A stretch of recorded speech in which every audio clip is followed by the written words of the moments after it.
try this. You know, you kind of remind me of that gal hitchhiking on the Smashing Pumpkins video. You know, the gal in the dress, the cute gal. You know, like the ding dong dong dong. You know, as a taxi driver, it's a pain in the ass. You're coming down the road. These guys take up the middle. They park. You got 60 kids looking for a sucker pop or something. You know, hey, you know, I got a cab. I got a fare here. You know, but the kids like their ice cream. You let them have their ice cream. Next thing you know, they're in the middle of the desert with the ice cream truck. I'm like, they get out. They're just like, what the hey? Let's paint the truck. You know what I mean? I got the finger paints. Let's go for it. So one guy's painting the truck, the other guy comes up, that's a good paint job. He goes, but it would be even better if I painted your face. You know, so they're putting paint all over each other. They're crazy. The ice cream probably melted. They didn't care. They were having a great time singing and dancing with the ice cream and the paints, you know. Hey, I get your point about the hair. That's just a joke. I mean nothing personal, but you know. All right, I'm recording. 3, 2, 1. Hi, everybody. Welcome back. This is now week 3 of doing top 50 Smashing Pumpkins, top 50 of all time, based on my picks. And Mason is gracious enough. I have not scared him off yet. This is the 3rd week in a row. I think. Yeah. I thought I could keep you through Siamese Dream before you wanted a break for sure. And it's time to get emo, folks. The next song on my list is Soma by the Smashing Pumpkins. Now, for this song, I would like Mason and the audience to remember. Remember when you were a lonely, friend-zoned virgin and you couldn't get a date and the girl that you liked didn't like you back and you're sitting in your room alone and you're just sad. The emo hell that was. Okay. This is the anthem for that emo hell. Now, luckily for me and Mason, we grew out of it. We got married. We're 4 or 5. So I'm still sure how that happened. Yeah, it was a miracle for both of us. This is a most for a lot of folks, and typically young fans often will put this in their top 10, and I don't disagree.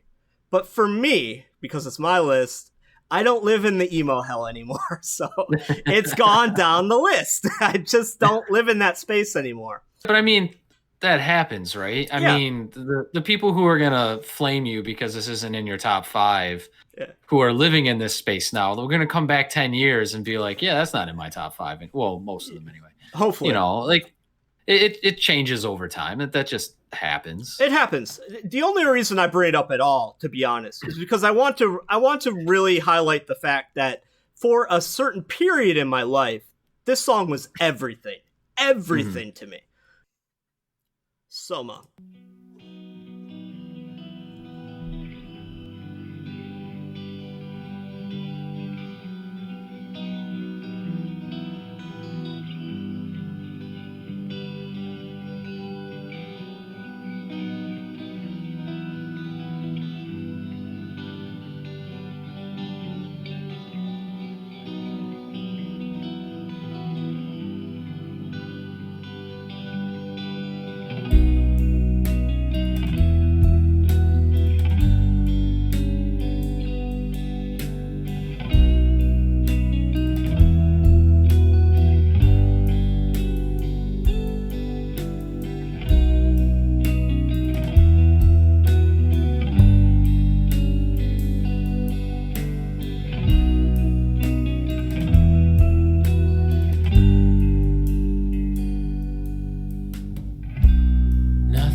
remember this song very well. I mean, I sort of do, but it wasn't like the other ones where, 2 seconds into it, I'm like, oh yeah, I remember this. Yeah. I don't know. I think because I would have to say I probably didn't enter my emo phase, if you will, until college. Yeah. And I was in more of the angry aggressive phase when Siamese Dream was more on my playlist. So I probably just skipped this song at that point in time. Sure. Songs like this are the reason that I hated the Pumpkins in high school. So I'm with you. Yeah. What? Every song's not like Cherub Rock? Get the hell out of here. I don't want it. But that's weird though. Like for whatever reason, I probably never cycled back to this. Let's get back to it. It's gonna start to build, add some more layers to it.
Oh man, the vocal performance on this.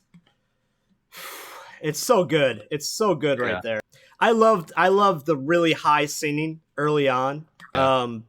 It's very John Lennon, very Beatles. And then when the guitars kick in, you get a little bit more of the Disarm type performance. Yeah. Letting that rip in his throat, rage. But it's such an understated vocal compared to Disarm. Mm-hmm. But it's still got a great power to it. We're about to enter, to me, my favorite solo on the entire album. Before I gush about that, where are you at so far?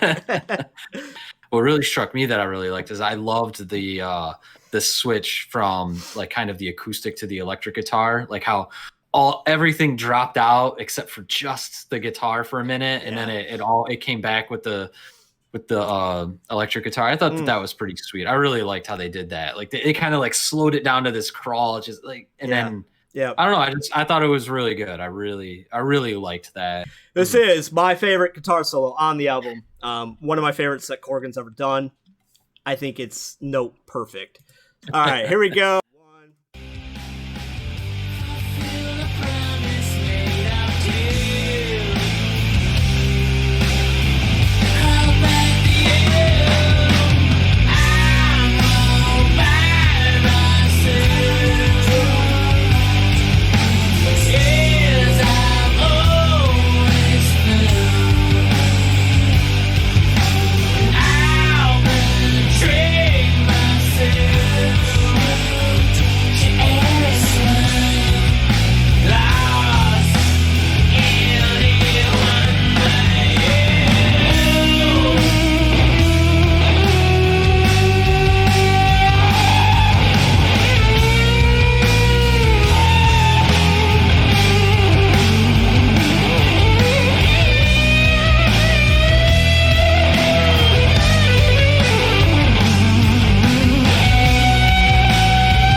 And that's what I love about this solo. It's those, every long sustained bend is just so perfectly placed. And I think that's really distinctive to Corgan's style.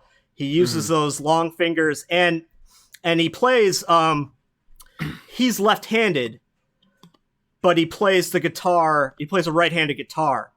So his strongest hand is on the fretboard. And he puts that to really good use by getting those bends and wiggling it with the fingers. I mean, I played guitar for a long time now. And you hear something like this, you're like, but how? Because it just takes so much skill and dexterity with the hand. I can't. It's amazing to me. I love this solo. Listening to that solo reminded me of at the beginning of the series when you played me like the solo from when he was very young that he recorded, and you called it the all skill no soul. Yes. Yeah, exactly. I was like, this is like the all soul. I'll stop talking because I'm not going to say no skill, obviously. Yeah. But I mean, like this is like a super soulful solo that is, it's really, really good. Like I really liked that. I also really liked, and I think Pumpkins are one of the few bands that will actually do this, where it's like, oh no, this solo's not over, but we're gonna start singing again. And then he says, and let the sadness come again while the solo is crescendoing. Yeah. Oh man, yeah. And that's that they do it really well, right? Like they pull it off. And then I'm gonna shit on the song a little bit. The final section. I didn't like, I knew you wouldn't like that. I don't like the final section. And I'm just like, man, people. And so for the people saying this is in their top 5, I'm gonna side with Justin and be like, there's no way. This, I don't even know if this is in the top 5 on Siamese Dream. Like, fair enough. I like the final section. I could take it or leave it though. I mean, to me, that's just an interlude to get to the next song, which is, I believe, Geek USA. So it's about the rock. Okay. Yeah. That to me, that section doesn't factor in. It's just like, okay, whatever. Keeps me coming back to this one is the solo, and I like the composition leading up to it. This is one of the few that James Iha and Corgan shared songwriting credits. I believe Iha came up with the basic chord progression for this. There you go, Soma. And my final thoughts on this is what. If that's you, if you're living this, if this song is your life, it will get better. Corgan, the Pumpkins, if you listen to their other stuff, follow the progression, they can show you how to get there. It showed me how to get there. Hang tight, emo kids. You'll be all right. Get a damn haircut, get some hobbies, and work on you. If I found a way to get married, you can too. You and me both. Ask me what number this was. I completely forgot. I had to look it up. It is number 32. And it's that high because I really do love the guitar composition on this. And as a guitar guy, I think this is fantastic. It's one of the best guitar solos I've ever heard. I'm addicted to it, and there's not a whole lot of guitar players out there that can scratch this type of itch for me. Now, Corgan doesn't play like this throughout the entire Pumpkins either, so I can't even go to other Pumpkin songs and get it. I have to come here.